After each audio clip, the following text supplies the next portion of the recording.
대통령직 인수위원회가 집무실 용산 이전의 단계적 추진 계획을 세웠습니다. 정부는 안보에 영향을 미치지 않는 선에서 1차 이전 예산을 지원하겠다고 한 것으로 알려졌습니다. 안철수 인수위원장이 국무총리직을 맡지 않겠다고 했습니다. 총리 인선에 속도가 붙고 있습니다. 민주당 박지현 공동비대위원장이 부동산 정책 실패에 책임 있는 분들은 지방선거에 스스로 나서지 말아야 한다고 말했습니다. 친문 후보들을 겨냥한 발언이라는 해석이 나오면서 지방선거 공천을 두고 계파 갈등 조짐을 보이고 있습니다. 코로나 사망자가 432명으로 역대 두 번째로 많았습니다. 사망자 10명 가운데 4명이 요양병원 등에서 발생했습니다. 인수위는 감수세라면 거리 두기를 완화해야 한다며 영업시간 제한 폐지 가능성도 언급했습니다. 보험금을 누리고 남편을 살해한 혐의로 수사를 받던 30대 여성과 공범이 도주하자 검찰이 공개 수배에 나섰습니다. 청주 산부인과 건물 화재는 주차장 천장에 있는 배관 열선이 과열되면서 불이 난 것으로 보입니다. 시중은행이 대출 문턱을 낮추고 있지만 주택담보대출 금리는 연 6%를 넘어서고 있습니다. 연내 7% 돌파 가능성도 제기됩니다.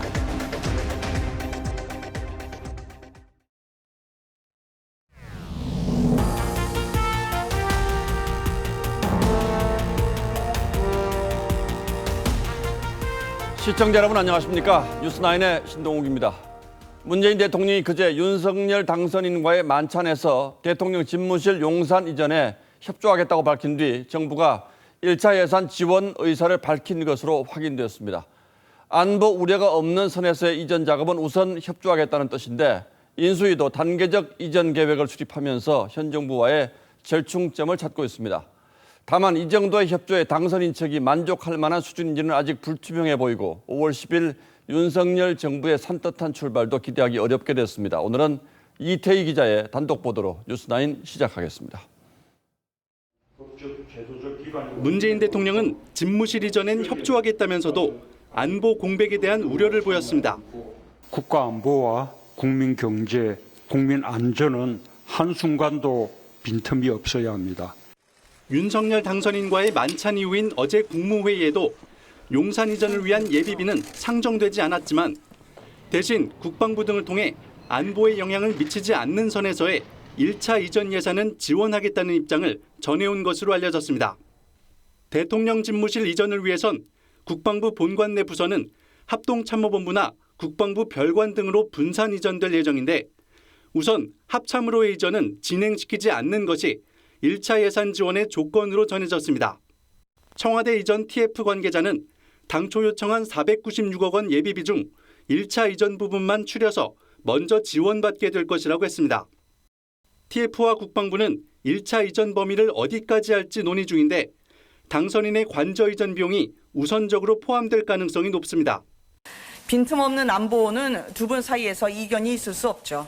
협조가 잘 이루어질 것이라고 믿습니다. 민주당은 집무실 이전엔 협조하겠다고 했지만 차질 없는 대통령 집무실 이전을 위해 충분히 협조하겠습니다. 소모적인 논쟁을 이제 끝냅시다. 예비비 외 추가 비용은 국회 심의 대상이라며 향후 예산 심의권을 이용해 견제에 나설 가능성을 열어뒀습니다. TV조선 이태희입니다. 윤석열 정부의 조직 개편 논의도 본격화하고 있습니다. 당장은 여가부 폐지에 반대하는 민주당을 설득하는 게 가장 큰 문제여서 여러 아이디어가 나오고 있습니다. 집권 초 소모적인 정쟁을 피하기 위해서 정부 출범 초기에는 개편을 최소화하고 오는 6월 지방선거 이후 2차 개편 시도하는 방안도 논의되고 있다고 합니다. 김보건 기자가 취재했습니다. 검토 속도가 가장 빠른 건 폐지가 사실상 확정된 여성가족부입니다. 여가부의 기능을 흡수한 미래가족부를 신설하거나 보건복지부의 복지기능과 통합해 가족복지부로 재편하는 안이 거론됩니다. 여성단체들은 우려를 표하면서도 실질적인 성평등을 위한 대안을 찾아달라고 주문했습니다. 시대도 변하고 또 역할도 변하는 게 정부 조직 아니겠습니까? 다른 효율적인 대안이 있다면 저희들은 찬성하는. 정보조직법 개정에 민주당의 협조를 구하기 위한 다양한 아이디어도 거론되고 있습니다. 이재명 전 지사의 대선 공약을 받아들여 기획재정부를 재무부로 개편하고 예산 편성 기능은 대통령실이나 국무총리실로 이관하는 방안입니다. 또 집권 초 국정 표류를 막기 위해 정부 출범 전엔 최소한의 개편만 하고 6월 지방선거 이후 여론의 지지를 얻어 추가 개편을 하는 2단계 개편안도 거론됩니다. 국정 단회하고 조직 개편은 시기가 일치하지는 않을 겁니다. 다른 스케줄로 하고 있다. 조직 개편안은 당사자인 각 부처들도 촉각을 세우고 있습니다.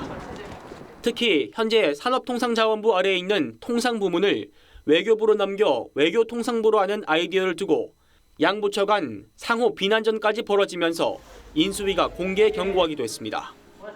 TV조선 김보건입니다. 예, 어제 저희가 단독 보도해드린 대로 안철수 인수위원장이 국무총리직을 맡지 않고 당으로 돌아가겠다는 뜻을 오늘 직접 밝혔습니다. 윤석열 정부 조각의 첫 번째 변수였던 안 위원장의 거취가 이렇게 결정되면서 총리 인선에도 이제 속도가 붙고 있습니다. 후보군이 3명으로 압축됐다는 일부 보도에 대해서 장제원 비서실장은 사실이 아니라고 선을 그었습니다. 그러나 총리 인준의 시간표를 감안하면 남은 시간이 많지는 않죠. 박성재 기자가 취재했습니다. 안철수 인수위원장이 국무총리를 맡지 않겠다고 한 건 윤석열 당선인에게 뜻을 펼칠 공간을 열어주는 의미라고 했습니다. 자신은 재충전도 필요하다고 했습니다. 직접 내각에 참여하지는 않는 것이 오히려 더 부담을 덜어드리는 것이겠다. 안 위원장은 총리를 맡지 않는 대신 장관 후보를 열심히 추천할 생각이라며 공동정부 약속을 상기시켰습니다. 당장 과학기술 분야의 안 위원장 측근 그룹의 이름이 장관 후보로 거론되기 시작했습니다. 국무총리 인선에도 속도가 붙고 있습니다. 다만 장제원 비서실장은 후보군을 압축했다는 일부 보도는 사실이 아니라며 지금부터 시작이라고 했습니다. 확실하게 입장을 정했기 때문에 지금부터 시작이죠. 3배, 4배 그거는 지금 오버예요. 신임 국무총리 지명자는 일요일인 다음 달 3일쯤 발표될 것으로 전해졌습니다. 경제 현장과 행정에 모두 정통해 1순위 후보로 꼽혔던 임종룡 전 금융위원장은 총리직을 고사하는 것으로 전해졌는데 대신 경제부총리 후보군으로 거론되고 있습니다. 이 밖에 한독수 전 총리, 민주당 출신 김한길 전 의원 등이 후보군으로 꼽히지만 모두 70대여서 신선함은 떨어진다는 평가가 나옵니다. TV조선 박성재입니다. 윤 당선인은 명동의 무료 급식소에서 배식 봉사를 했습니다. 후보 시절 선거가 끝난 뒤에 봉사하러 오겠다는 약속을 지키는 차원이었다고 합니다. 주요 고역국인 네덜란드 총리와 통화에서는 반도체 분야 협력을 논의했습니다. 황선영 기자입니다. 갈색 두건과 앞치마를 두른 윤석열 당선인이 주걱으로 쌀밥을 고르며 배식판에 퍼올립니다. 너무 많아요? 예, 많아요. 서울 명동의 무료 급식소를 찾아 배식 봉사에 나선 건데 대선 후보 시절 선거가 끝나면 봉사하러 오겠다는 정순택 대주교와의 약속을 지키겠다는 취지였습니다. 당선 직후 남대문 시장과 울진 산불 현장을 방문한 윤 당선인은 이 같은 약속 지키기 행보를 이어갈 계획입니다.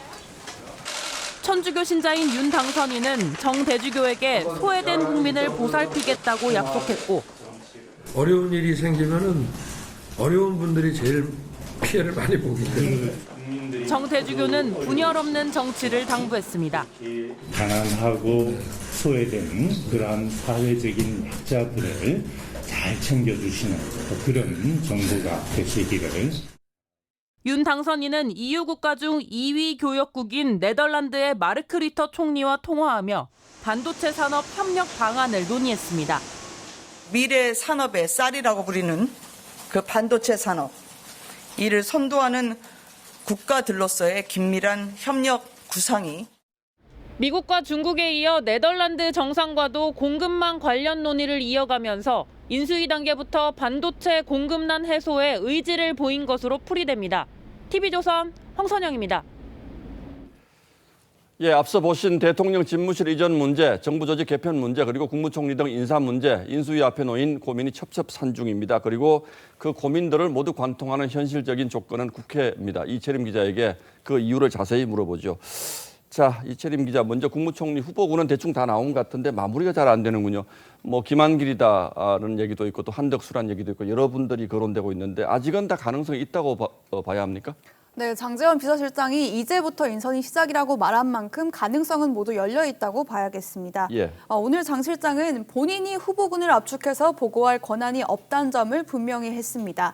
그러니까 당선인이 선택하게 이제 선택권을 넘길 거라는 건데요. 예. 인수위가 강조하는 총리 인사의 원칙은 이 코로나 위기 극복이 차기 정부의 최우선 과제인 만큼 이 국무총리와 경제부총리, 금융위원장 등 이 경제 분야에서 원팀을 꾸린다는 건데요. 예. 그래서 금융위원장과 NH농협금융지주 회장 등을 지낸 임종용 전 위원장이 1순위로 꼽혔던 겁니다. 다만 임 전 위원장이 고사하면서 이제는 새로운 퍼즐을 맞춰야 하는 상황이 됐습니다.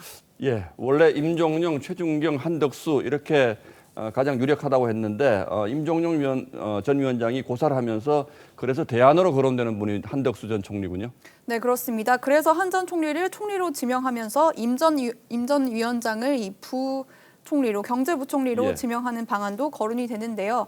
이 한 전 총리는 이 YS 정부 때는 통상산업부 차관, 그리고 DJ 정부 때는 경제수석, 노무현 정부 때는 경제부총리와 총리, 그리고 이명박 정부에서 주미대사까지 4개 정권에서 요직을 돌아가면서 맡았습니다. 다만 인수위 내에서도 2번이나 국무총리를 하는 경우가 어딨냐는 부정적인 의견도 있긴 합니다.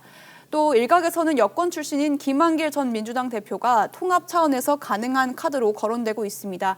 그런데 이 경우에는 경제부총리에는 더욱 전문성 있는 관료 출신이 필요하다는 분석이 나오고 예. 있습니다. 뭐 국무총리 인사 상징적인 인사 첫 인사인데 두 분 모두 사실 좀 신선함이 떨어지는 건 사실이죠. 그러나 유독 경제 관료 출신들이 많이 거론되는 건 아무래도 인사청문회 때문에 그렇습니까? 그렇습니다. 이 박근혜 정부 때를 좀 떠올려 보시면요. 인수위 때 이 김영준 전 헌법재판소장을 초대 총리 후보자로 지명했다가 예. 부동산 의혹 등이 불거지면서 닷새 만에 낙마를 했고요. 이 때문에 초기 국정 운영의 동력이 약화됐다는 평가가 나왔습니다.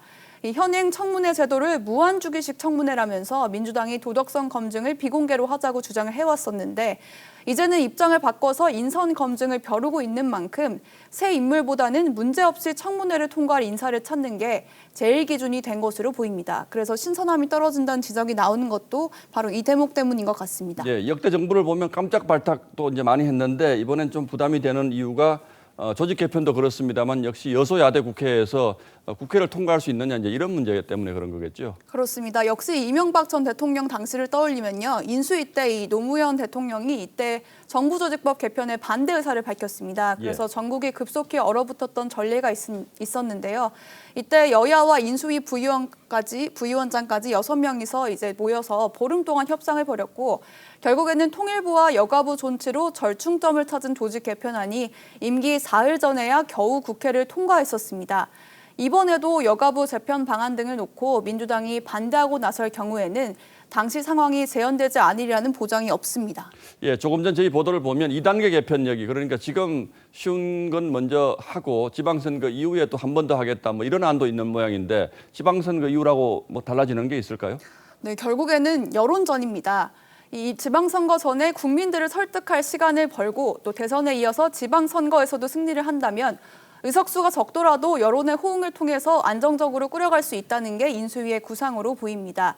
인수위의 정부조직법 개정안을 지금 너무 일방적으로 추진할 경우에 지방선거에서 민주당 지지층의 반발과 결집도 불러올 수 있겠죠. 예. 이 때문에 외교부와 산업부의 통상기능 조정, 또 과기부에서 통신 분야를 분리하는 문제 등 이렇게 좀 민주당이 반발하지 않을 문제부터 처리할 가능성이 높습니다. 예, 한꺼번에 하기에는 여러 가지 여건이 굉장히 어렵겠군요. 앞으로 또 뭐 힘겨루기도 좀 계속 이어질 것 같고요. 네. 예, 알겠습니다. 이채림 기자 잘 들었습니다. 민주당은 지방선거 공천 문제를 둘러싼 힘겨루기가 시작됐습니다. 중요한 지역의 출마자 한마평이 하나둘 수면 위로 올라오고 있는데 박지현 공동비대위원장의 발언이 큰 파문을 일으켰습니다. 어디까지 책임으로 봐야 하는지 분명한 선을 긋기는 어렵습니다만 대체로 청와대와 당에서 중요한 역할을 한 친문 인사들을 겨냥한 발언이었습니다. 지난 정부에 현 정부의 부동산에 책임이 있는 사람들은 지방선거에 나오지 말아야 한다고 했습니다. 어떤 사람들을 겨냥한 것으로 봐야 하는지 장용욱 기자가 설명하겠습니다. 박지원 공동비대위원장이 심판받은 정책의 책임자는 지방선거 공천을 금지하자고 제안했습니다. 특히 부동산 정책을 콕 집어 거론했습니다. 국민을 분노하게 한 부동산 정책 실패에 책임이 있는 분, 부동산 무리를 일으켰던 분들은 스스로 나서지 말아야 하고 전북지사 출마설이 나오는 김현미 전 국토교통부 장관과 충북지사 선거에 뛰어든 노영민 전 대통령 비서실장 등 친문 후보들을 겨냥한 것이란 해석입니다. 이재명 전 지사가 비대위원장을 맡아야 한다고 주장했던 김두관 의원도 앞서 노영민, 김현미, 김수현 등 부동산 책임자를 출당시켜야 한다고 주장한 바 있습니다. 친문 진영에선 반발이 나왔습니다. 신동근 의원은 SNS에 희생양을 찾는 방식으로 가면 안 된다고 했습니다. 이런 가운데 이재명계 핵심으로 꼽히는 정성호, 우원식 의원 등은 민주당 소속 현역 지자체장과 맞서는 예비후보의 출마 기자회견에 참석하며 측면 지원했습니다. 친문 일각에선 이 전 지사가 지방선거를 당내 장악력을 높이는 계기로 삼기 위해 마크 역할을 하고 있다고 의심하고 있어 지방선거 공천이 계파 갈등의 내관이 될 것이란 전망도 나옵니다. TV조선 장용욱입니다. 그런가 하면 국민의힘에서는 내달 초 뽑히는 새 원내대표가 누가 될지에 관심이 쏠리고 있습니다. 특히 윤석열 당선인이 정치 경험이 없다는 점을 감안하면 거대 야당을 상대하면서 집권 초 개혁 과제들을 추진하는 일이 여간 어렵지 않을 것으로 예상되죠. 당선인 측근으로 분류되는 인사들의 거취와 주요 후보군의 지방선거 차출론이 변수로 꼽히고 있는데 어떤 인물들이 새 원내대표로 거론되고 있는지 이광희 기자가 취재했습니다. 내달 8일 뽑히는 윤석열 정부의 첫 원내대표는 정부조직법 개정안 등을 놓고 거대 야당과 협상을 벌이게 됩니다. 인사청문회라든지 임명동의안 정부조직법 개편안 같은 것들이 4월 달에 본격적으로 처리가 돼야 될 텐데 전직 대통령들에 비해 당내 기반이 약한 윤 당선인의 공약을 뒷받침하는 것 역시 새 원내대표의 중요한 역할입니다. 현재 경선 출마가 유력하게 거론되는 건 3선의 김태흠 의원입니다. 대선 직후부터 경선 출마 의지를 다지며 의원들과의 접촉면을 늘려왔습니다. 여소야대 전국에서 원칙 있는 협상과 협치를 이끌어낼 수 있는 리더십이 절실한. 하지만 당선인 주변과 당 지도부에선 6월 지방선거에 충남지사로 출마해야 한다는 차출론이 거론됩니다. 출마 의사가 있었던 권영세 인수위 부위원장이 국정인수 업무에 최선을 다하겠다며 불출마 의사를 밝힌 것도 변수로 떠올랐습니다. 윤 당선인의 측근으로 뽑히는 권성동 의원은 양보하겠다는 의지가 강했지만 국회에서 저에게 적절하다고 생각하는 역할을 제가 하도록 하겠습니다. 권영세 의원의 불출마 이후 경선 출마 요구를 받으면서 고심하고 있습니다. 이들 외에도 선대본에서 상황실장을 지낸 3선의 윤재욱 의원과 당 정책위 의장을 지낸 3선의 김도우 의원도 후보군으로 꼽힙니다. TV조선 이광입니다. 대통령 부인 김정숙 여사의 옷값 문제가 정치권의 한가운데로 들어왔습니다. 민주당은 대통령을 흠집내기 위한 의도적인 가짜 뉴스라고 주장했고 국민의힘은 청와대 주장대로 사비로 구입한 것이 맞다면 사비로 구입한 것이 아니라면 모두 반납해야 한다고 반박했습니다. 이런 가운데 경찰도 수사에 착수해 현직 대통령 배우자의 옷값이 수사 대상이 되는 초유의 사태가 발생했습니다. 조정린 기자가 취재했습니다. 서울경찰청은 오늘 김정숙 여사 피고발 사건을 반부패 공공범죄수사대에 배당했다고 밝혔습니다. 시민단체가 지난 25일 김 여사가 특활비 담당자에게 옷 등을 구매하도록 강요한 걸로 의심된다며 강요죄 업무상 횡령, 국고손실 등의 혐의로 고발한 사건입니다.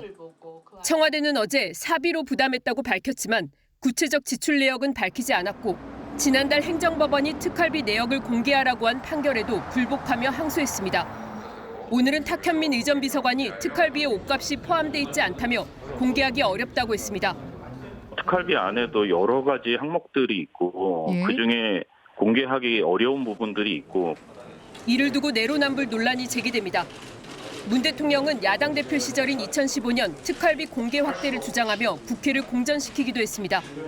투명함과 공정함을 위해서 그리고 또 우리 예산의 낭비를 막기 위해서 제대로 규제되고 감독되어야 하는 것이죠.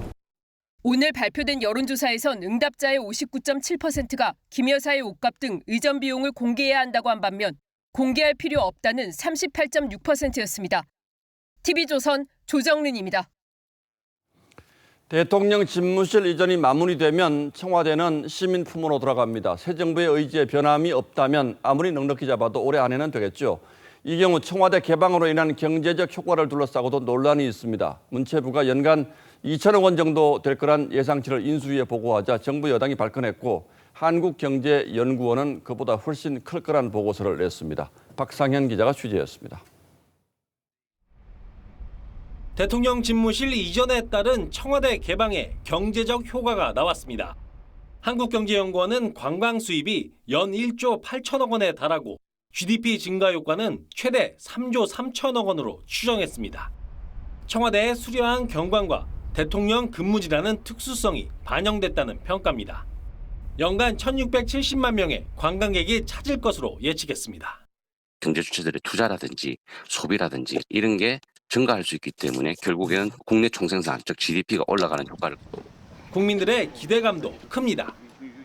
당연히 구경 와야죠. 그 틀기식으로 지금 보고 나왔는데 지금 개방되지 않은 그런 것들을 보면은 좀 더 좋지 않겠나. 하지만 정부 여당은 민감하게 반응합니다. 문체부 산하기관이 최소 2천억 원의 경제 효과가 날 것으로 인수위에 보고하자 발끈한 겁니다. 부안내동이라고 할까요? 뭐 이렇게 자꾸 정책을 발표해서 국민들의 판단을 흐리거나 면밀한 검토가 필요하지 이렇게 좀 갑작스럽게 이렇게 답변하는 자료 제출하는 식으로 하는 것은 적절하지 않은 것 같고요. 청와대 이전 논란에 이어 개방의 경제 효과 공방까지 청와대를 둘러싼 이슈가 끊이지 않습니다. TV조선 박상현입니다.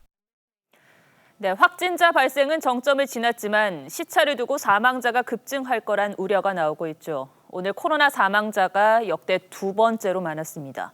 432명이 코로나로 숨졌습니다. 특히 최근 사망자 10명 가운데 4명은 요양시설에서 발생했는데요. 집중관리가 필요해 보입니다. 최원영 기자가 보도합니다. 경기도의 한 요양병원. 요양보호사와 의료진 사이에서도 확진자가 쏟아지며 환자를 돌볼 인력이 부족한 상태입니다. 지금 병원에 어느 누가 와가지고 근무하진 않을 것이고. 최근 일주일 동안 코로나로 숨진 10명 중 4명이 이 같은 요양병원과 시설 등에서 나왔습니다. 인력난 해소를 위해 정부는 일부 확진 직원들에 대해 격리 기간을 3일까지 단축하기로 했습니다. 또 요양시설의 확진 환자들은 병상도 우선 배정할 예정입니다. 요양시설의 경우에는 경증이라도 65세 이상 기저질환자는 병원으로 이송하여. 그럼에도 현장에선 아우성이 터져나옵니다. 수석 환자분이 계시는데 그분이 확진이 되었거든요. 전원을 의뢰를 드렸는데 20곳의 병원을 알아봤는데 받아주는 곳이 없어요. 오늘 위중증 환자는 처음으로 1,300명을 넘어섰고 사망자는 432명으로 역대 두 번째를 기록했습니다. TV조선 최은영입니다. 하루에 수십만 명의 확진자가 쏟아지면서 2년째 이어온 거리 두기 조치가 의미가 있느냐는 지적이 나오죠. 오늘 인수위도 영업시간 제한 폐지 가능성을 언급했는데요. 거리 두기가 사실상 폐지에 가까워지는 분위기입니다. 그래서 서영희 기자가 자영업자와 시민 그리고 전문가의 의견을 들어봤습니다. 서울 대학가에서 20년째 운영 중인 고깃집. 3월 개강 시즌이지만 회식이 끊긴 지 2년째입니다. 학과별로 모여도 많아야 되는데 인원수가 딱 8명으로 정해져 있으면 모임 같은 걸 못 하잖아요. 그래서 인원수 제한도 없었으면 좋겠고 시간도 좀 더 늘려주시면. 거리 두기에도 확진자가 하루 수십만 명씩 쏟아지며 그 효과에 의문을 품는 시민들도 잇따릅니다. 11시 하거나 12시 하거나 그거에 대해 갖고 감염이 더 우려되거나 이런 그거는 아니라고 생각하는데. 걸리고 안 걸리고의 문제가 내가 조심해서 문제가 아니라고 생각하기 때문에. 영업시간을 밤 11시로 제한하는 현행 방침에 대해 대통령직 인수위원회도 사실상 폐지를 정부에 건의했습니다. 사실은 크게 그 효과가 없다고 지금 인정되고 있는 그 영업시간에 대한 거는 폐지까지도 들어갈 수 있지 않은가. 하지만 방역에 대한 우려는 여전합니다. 더 많은 사람들이 모이고 이동하고 하면서 이 확진자 증가로 다시 늘어날 수. 정부는 오는 금요일 새 거리두기 조정안을 확정해 발표합니다. TV조선 서영일입니다.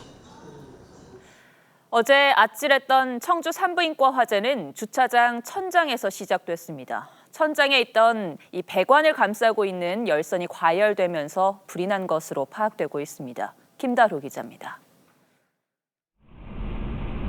주차장 천장에서 불이 일어나고 순식간에 화염이 천장 전체로 번집니다. 주민들은 병원 주차장 천장에서 최근까지 공사가 진행됐다고 말합니다. 공사하나 보다. 그렇게 생각하고 있었죠. 공사하는 이렇게 해서 저도 뭐 이렇게 막 이렇게 안에 이렇게 들어가잖아요.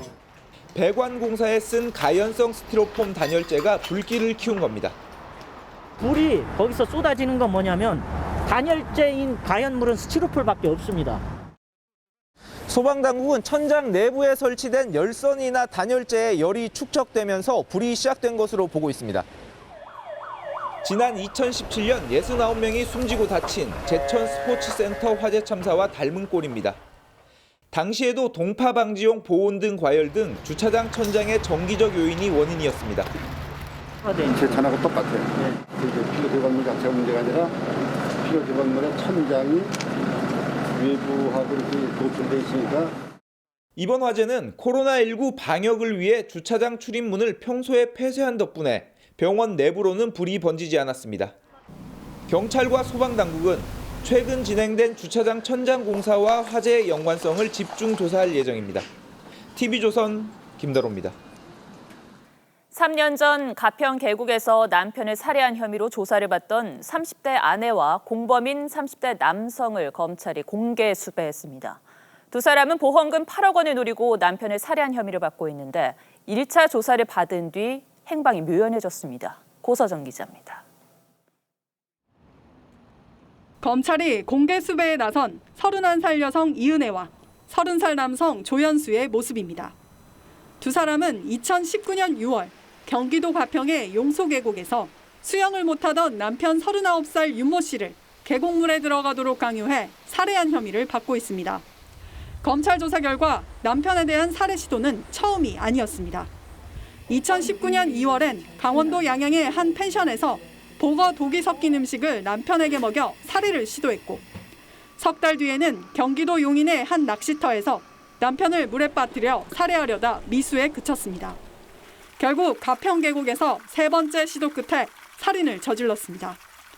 이 씨는 남편 사망 5개월 뒤 남편 명의 생명보험금 8억 원을 청구했지만 사기를 의심한 보험사로부터 지급을 거절당했습니다. 당초 경찰은 일반 변사 사건으로 내사 종결했는데 유족 지인의 제보로 경찰과 검찰의 재수사가 시작됐습니다. 이들은 지난해 12월 13일 검찰의 첫 조사를 받은 뒤 잠적해 3개월째 행방이 묘연한 상태입니다. TV조선 고서정입니다. 서울의 한 경찰서장 관용차가 교통 위반에 단속된 일이 있었습니다. 이 단속 직원이 문책을 당했다고도 전해드렸는데 당시 단속 기록이 삭제됐다가 복원된 사실도 확인됐습니다. 이 때문에 법적 문제가 생길 수도 있게 됐습니다. 윤서아 기자가 보도합니다. 9일 서울 마포 경찰서장 앞으로 4만 원짜리 과태료 통지서가 날아왔습니다. 지난달 22일 서장 관용차가 관내에서 불법 끼어들기를 하다 단속돼 발부된 겁니다. 그런데 바로 다음 날 교통과 담당 직원이 서장에게 불려간 직후 단속 기록이 경찰서 컴퓨터에서 갑자기 사라졌습니다. 호출받은 직원이 서장으로부터 관용차 번호도 모르냐는 질책을 들은 뒤 자리로 돌아가 단속 기록을 삭제한 것으로 파악됐습니다. 서장은 이런 사실을 알고 복구를 지시했고 삭제 기록도 되살아났다고 주장했습니다. 하지만 경찰 공적 기록이 삭제 복원되면서 상황이 복잡해졌습니다. 삭제 과정에 상관 압력이 있었다면 직권남용 등 법적 책임 문제가 생길 수 있기 때문입니다. 압력을 통해서 한 점이 인정된다면 충분히 직권남용 권리행사 방해가 자의적으로 지었다면 말씀드린 공전자 기록 변작죄에 해당해서 해당 서장은 기록 삭제는 담당 직원의 독단적 결정이었다며 삭제 이유를 따지느라 직원을 질책했다고 해명했습니다. 책임 소재를 두고도 경찰서 서장과 직원들의 주장이 확연히 엇갈리는 상황에서 감찰을 넘어 정식 수사로 전환될 가능성도 배제할 수 없습니다. TV조선 윤서아입니다. 한 경찰 간부가 부서원들에게 직원끼리 차나 식사를 같이 하지 말라는 등의 지침을 내리고 이를 어기면 청장에게 보고한 뒤 인사조치하겠다고 해 논란입니다. 자신의 부서에서 코로나 확진자가 가장 많이 나와서 내린 조치라지만 직장 내 방역 갑질이라는 지적도 나옵니다. 전정원 기자가 취재했습니다. 지난 24일 경기남부경찰청 소속 A 총경은 자신이 지휘하는 부서 직원들을 불러 모았습니다. 경기남부경찰청 산하부서 가운데 코로나 확진율이 가장 높은 부서로 지목된 직후였습니다. A 총경은 일선 직원들과 차를 마시거나 식사도 하지 말라는 지시를 시작으로 10가지가 넘는 행동 지침을 내린 것으로 알려졌습니다.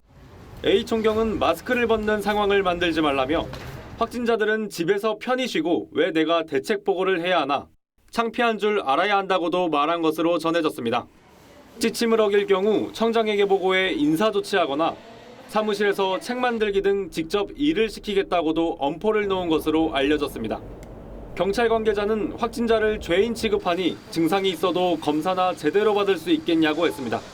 A 총경은 수뇌부에서 걱정이 많아 방역에 유의하라는 경고성 발언이었을 뿐 실제 불이익을 주려는 의도는 없었다고 해명했습니다.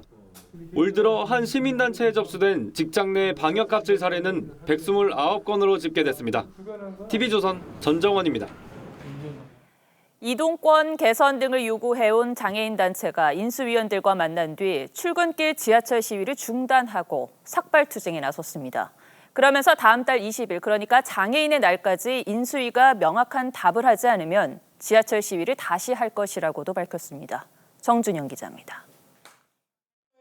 돈이 있나요? 지난해 12월부터 26차례에 걸쳐 출근길 지하철에서 시위를 해온 전국장애인 차별철폐연대. 탑승해서 이동해보도록 하겠습니다. 지하철 시위 대신 경복궁역에서 삭발식을 열고 장애인 복지 개선을 요구했습니다.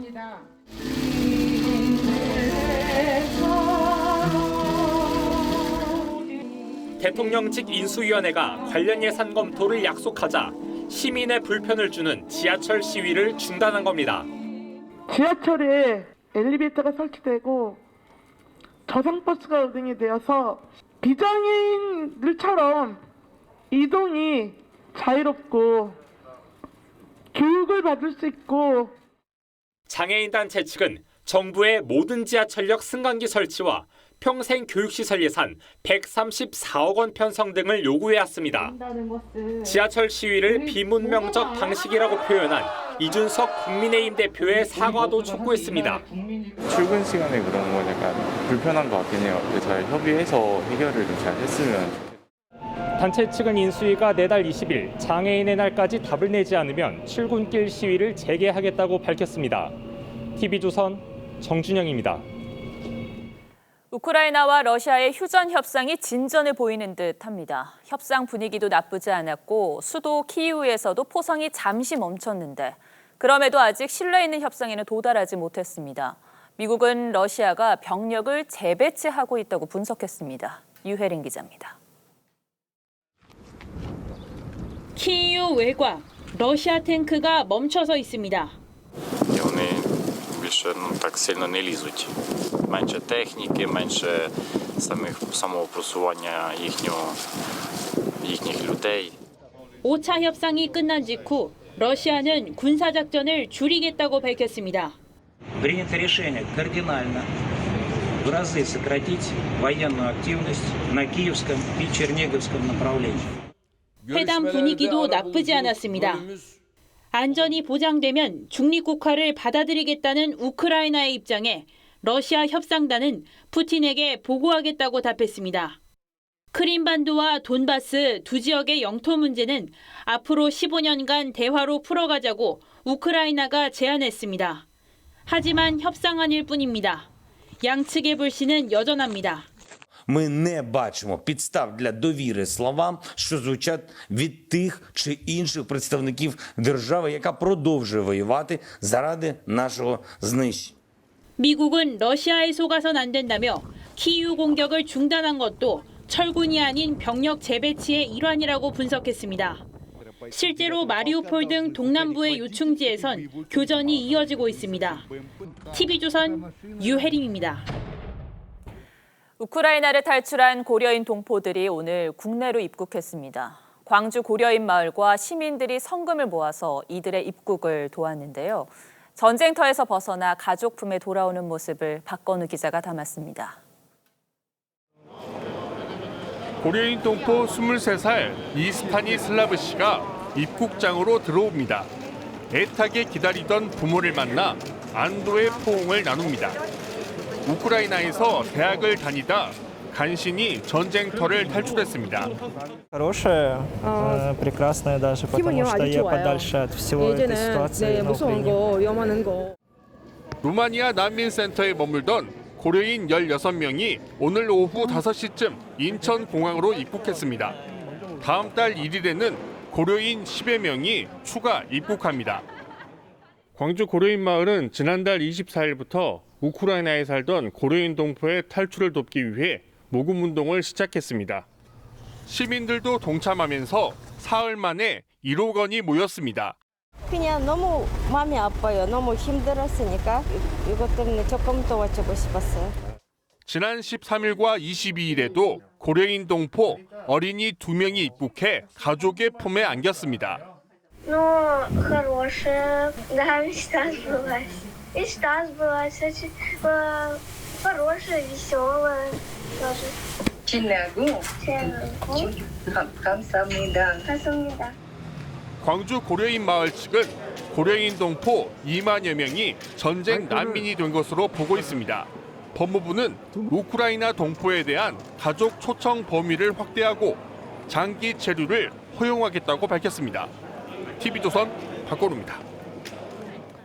예, 다음 뉴스입니다. 은행권이 최근 대출 한도를 풀고 있긴 합니다만 정작 주택담보대출 금리는 6%를 뚫을 정도로 상승세가 무섭습니다. 전 세계적인 긴축 상황 속에 시중금리가 앞으로 더 오를 거란 전망이 나오면서 대출 수요자들의 한숨은 깊어지고 있습니다. 김지아 기자가 취재했습니다. 내 집 마련을 위해 주택담보대출을 알아보려고 은행을 찾은 박두현 씨.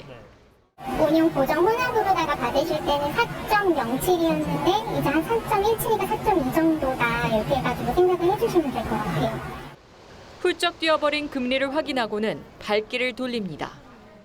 금리가 너무 빠르게 올라서 2년 전보다 2배 이상 올랐다라고 하더라고요. 집 구하는 게 쉽지 않겠구나라는 생각이. 5대 시중은행의 주담대 고정금리는 연 4.0%에서 6.08%.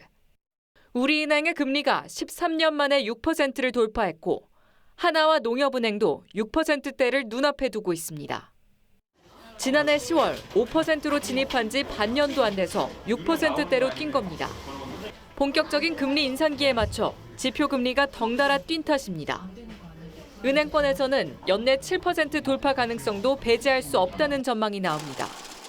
올해 이미 환경이 모두가 오를 전망이라고 예상하는 거니까 하늘에서 올리면 은행에서 쓰는 이런 기준금리도 지구적으로 오르는 구조다 보니까 추경을 추진하는 과정에서 적자 국채가 발행될 경우 지표 금리를 더 밀어올릴 가능성도 있습니다.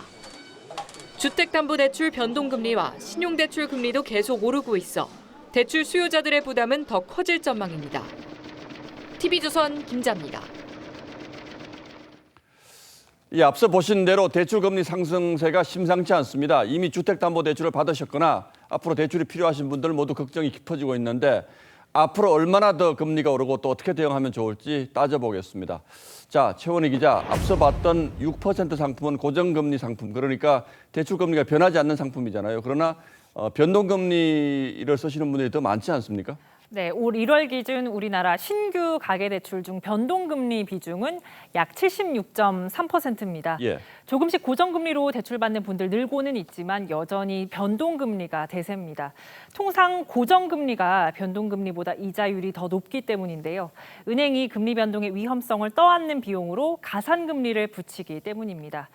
오늘 기준 4대 시중은행 변동금리 주담대 상품 상단금리 역시 5.2%에 달했습니다. 코픽스 금리와 연동돼서 고정금리보다는 시차가 좀 나지만 변동금리 역시 앞으로 오르긴 마찬가지입니다. 어쨌든 앞으로도 금리 상승 추세가 이어질 거라는 얘기인데 얼마나 더 오를까요? 당분간은 이어질 가능성이 높은데요. 미국 중앙은행인 연준은 올해만 6차례 금리 추가 인상을 예고했죠. 파월 의장은 다음 회의에서 한 번에 0.5%포인트를 올리는 빅스텝 가능성도 시사했습니다. 이에 맞춰 우리 한국은행도 올해 두세 차례 기준금리를 올려서 연말에는 기준금리가 1.75에서 2%가 될 걸로 시장은 보고 있습니다.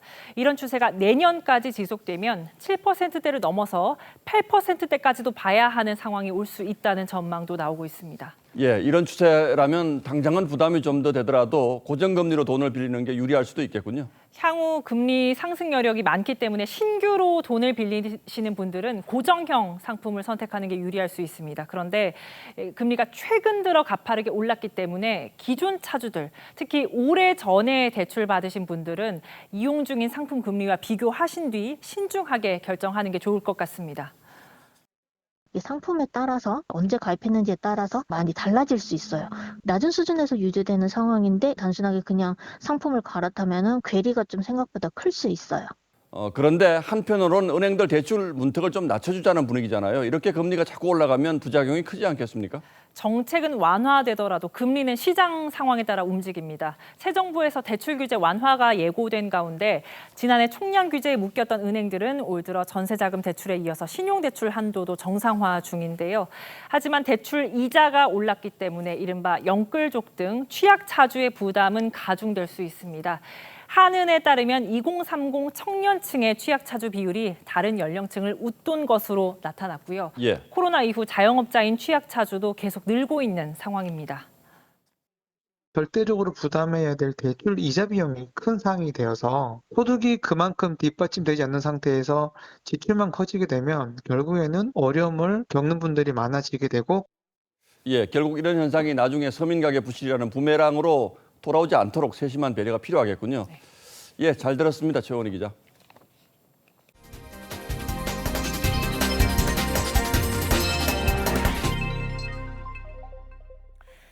계약 기간이 한 달 미만인 일용직 근로자가 지난달에 약 15만 명 줄었습니다. 50대 남성이 직격탄을 맞았고 청년층도 예외는 아니었습니다.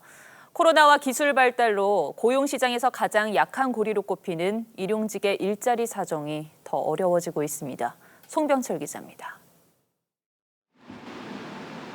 세종시의 한 상가입니다. 폐업한 식당 앞에 임대가 나붙었습니다.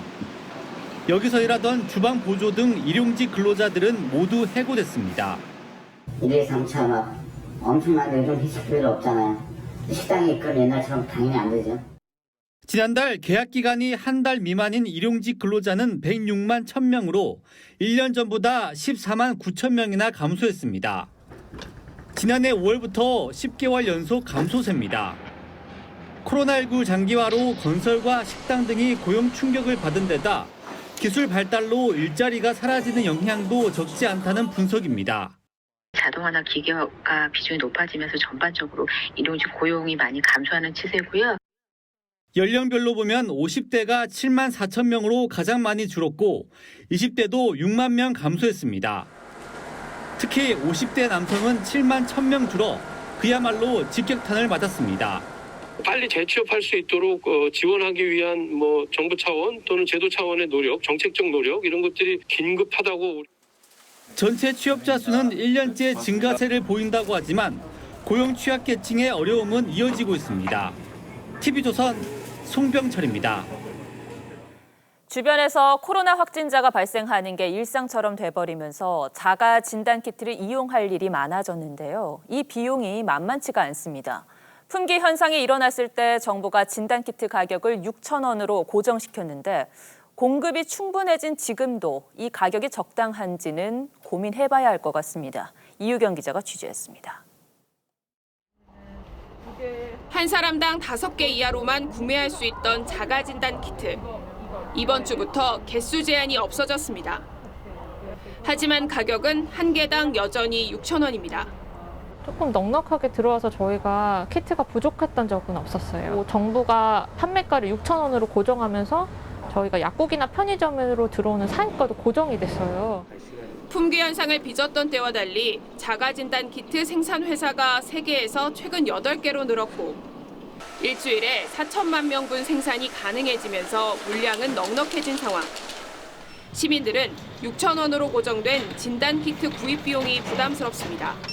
제가 영업사원이다 보니까 사람을 만날 일이 많아가지고 그래서 조금 사용하는 빈도가 많았던 것 같아요. 조금 가격적으로 부담이 된다고 느꼈고요. 정부가 가격을 묶어놓으면서 키트 평균 생산 원가는 2,000원대인데 유통업체가 약 1,500원, 약국이나 편의점이 약 2,500원을 남겨 유통 과정에서만 4,000원가량이 붙는 구조가 유지되고 있는 겁니다. 가격 자체도 정부에서 좀 많이 내려주셔야 되고 온라인 판매도 현재로서 가능하게 해주셔야 될 것 같습니다. 온라인 판매를 허용하고 가격 인하를 유도해 시민들의 비용 부담을 덜어줄 때가 됐다는 지적이 나옵니다. TV조선 이유경입니다. 무대에 남성은 오르지 않고 4명의 여배우들이 공연을 처음부터 끝까지 이끌어가면서 여성의 이야기를 풀어가는 뮤지컬이 관객의 호평을 받고 있습니다. 어떤 매력이 있는지 최윤정 기자가 보도합니다. 멕시코 여성 화가 프리다 칼로의 삶을 다룬 뮤지컬 프리다. 소아마비와 교통사고, 천재 화가 남편과의 굴곡진 결혼 생활 등 고통과 절망으로 가득했던 그녀의 인생을 창작 뮤지컬로 풀어냈습니다. 프리다가 삶의 끝자락의 토크쇼에 출연해 인생을 돌아보는 내용으로 프리다 역을 제외한 3명의 배우가 1인 다역으로 연기를 펼칩니다. 모든 등장인물을 나오면서 할 수 없다. 그렇다면 어떻게 할 수 있지? 프리다를 지키고 있는 수호신 3명이 이 역할을 다 얘기를 전해주면 되겠다. 저는 그렇게 생각을 했거든요. 비극 속에서도 삶의 환희를 추구했던 예술가의 생애를 보여주기 위해 다양한 무대 장치와 에너지 넘치는 음악, 실력파 배우들이 가창력으로 무대를 가득 채웁니다. 연민과 동정으로 시작을 했는데 점차 프리다 칼로를 알게 되면서 저는 무대에서 그녀처럼 살고 싶다라는 생각을 좀 하게 만든 1980년대 미국에서 부유한 집안의 둘째 딸이 아버지와 계모를 살인한 기묘한 이야기가 28곡의 록 뮤지컬로 재해석됐는데 4명의 여배우가 파워풀한 무대를 펼칩니다. 힘듦에도 불구하고 마지막에 커튼콜까지 이렇게 하면서 늘 이렇게 좀 속 시원하게 공연을 끝내거든요. 굉장히 많이 즐기면서 하고 있습니다. 인기 남성 배우나 아이돌 없이 기존의 흥행 공식을 깬 독창적인 뮤지컬이 관객들의 마음을 사로잡고 있습니다. TV조선 최윤정입니다.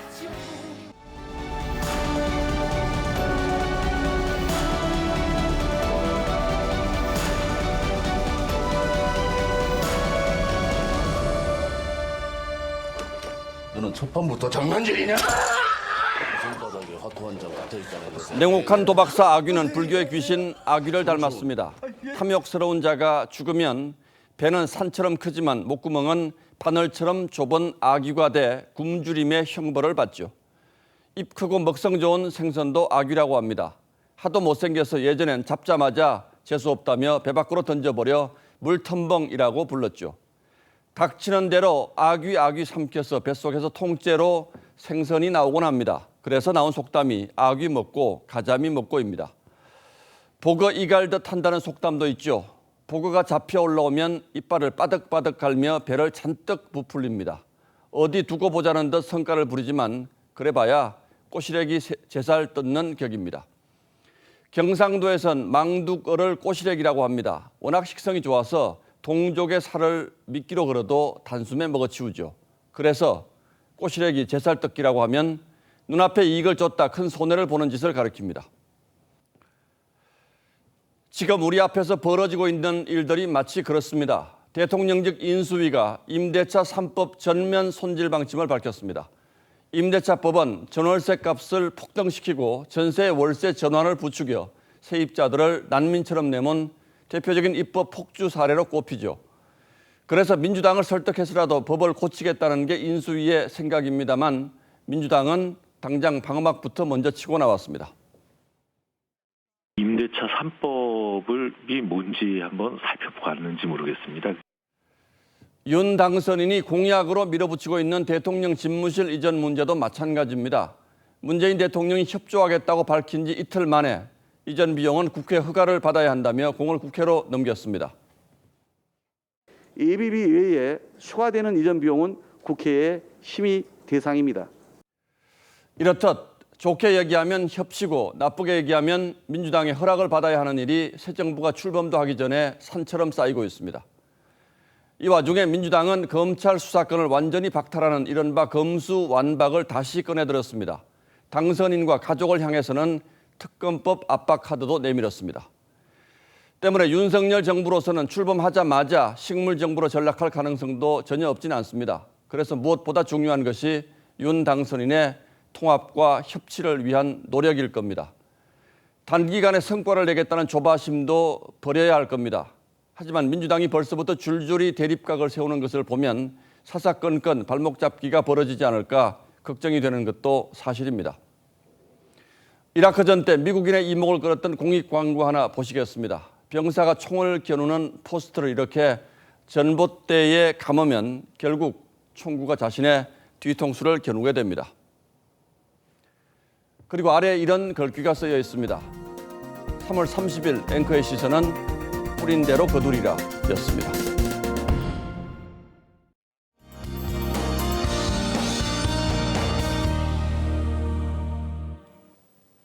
곳곳으로 봄비가 내리고 있습니다. 이 비는 내일 아침에 대부분 그치겠는데요. 다만 이후에도 하늘은 계속 흐리겠고요. 빗방울이 떨어질 수 있겠습니다.